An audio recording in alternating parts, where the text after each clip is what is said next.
Hello, I'm Jeff Michael. Here is your CBS On The Go update. The LA City Council has voted to get rid of Columbus Day. The second Monday in October will now be an official Los Angeles holiday commemorating Indigenous, Aboriginal, and Native people. The change didn't sit very well with Italian-American heritage groups. Columbus Day is still a federal holiday, but LA joins other cities including Seattle, Minneapolis, and Berkeley in replacing it with Indigenous Peoples Day. Sky-high rent in SoCal is a fact of life, but in Highland Park, some tiny new houses just hit the market, and the rent, it is not so tiny. 7 new mini houses are nestled in Highland Park's Herman District.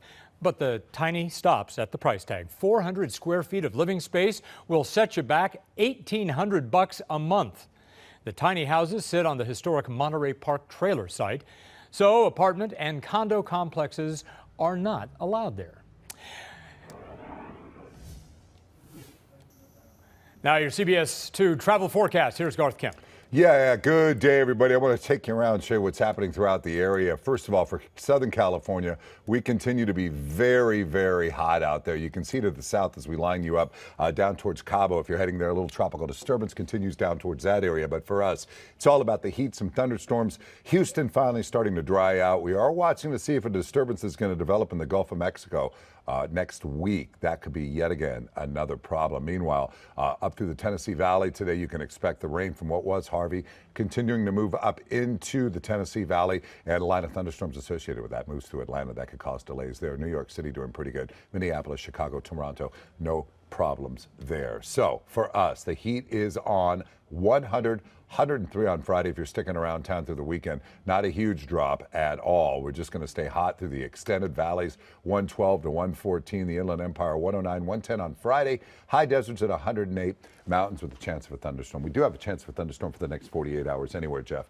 but out for the extended up into the high country. Wherever your travels take you today, enjoy it and have a wonderful Labor Day weekend. Jeff? Now let's talk about that heat. Students at more than 4 dozen Long Beach schools will not have air conditioning for quite a while. In some classrooms, it's going to be years. CBS 2's Joe Kwan tells us why. It's hot out and kids are back in school. My kids were sweating before they even walked into the classroom this morning. Casey Bullard's kids are in kindergarten and 2nd grade here at Prisk Elementary. Most of the classrooms don't have AC. This is the first day here at Prisk Elementary, and I just checked the weather. It's supposed to get up to 84 degrees during the school day. The school's bungalows or dozen portable classrooms you see here do have AC, but Ricardo Mack's kids are in rooms without. I know that it's difficult for the kids to concentrate because of the extreme heat. 60% of campuses in the district are in the same situation as Prisk. Some will get AC soon, but most classrooms here at Prisk will have to wait until 2025 to cool off. 2025, wow.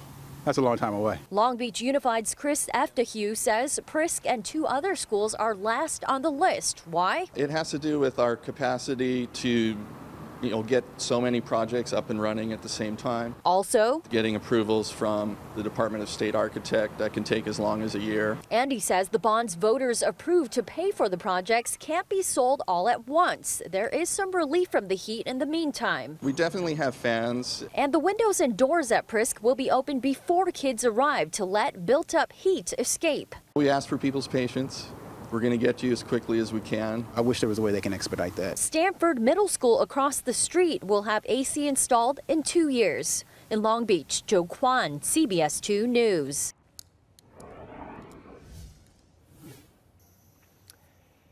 Your CBS On The Go sports. The Rams will face the Packers in their preseason finale later today at Lambeau Field in Green Bay.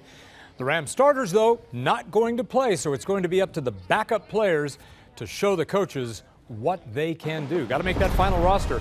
You can see the Rams take on the Packers right here on CBS 2. Today, the action gets underway at 3:30 with the Rams on 2 pregame show with CBS Sports Director and former Rams quarterback Jim Everett. And that's your CBS On The Go update. I'm Jeff Michael. Remember, we're always on CBSLA.com, and be sure to watch us on CBS 2 News at 5, 6, and 11 p.m.